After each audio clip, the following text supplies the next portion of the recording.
నా జ్ఞానాన్ని నాకు గుర్తు చేసిన ప్రశాంత్ వర్మ గారికి నేను ఈ వీడియోని అంకితం చేస్తున్నాను.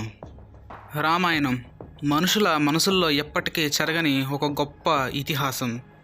ఇది ఒక మనిషి ఎలా జీవించాలో నేర్పిస్తుంది, ధర్మబద్ధంగా ఎలా ఉండాలో తెలియజేస్తుంది, గురు శిష్యుల అనుబంధం ఎంత గొప్పదో మనకి చెప్తుంది, కుమారుడు తల్లిదండ్రుల పట్ల ఎలా ప్రవర్తించాలో ఇది మనకి నేర్పిస్తుంది. భక్తికి ఇంకా శక్తికి ఈ రామాయణం అనేది నిదర్శనం. ఇకపై నేను రామాయణం మీద వీడియోస్ చేయాలనుకుంటున్నాను. ధన్యవాదాలు. ఎందుకో తెలియదు, రామాయణం మీద వీడియోస్ నాకు చేయాలనిపిస్తుంది. దానివల్ల మిగిలిన వాటిని పక్కన పెట్టాను.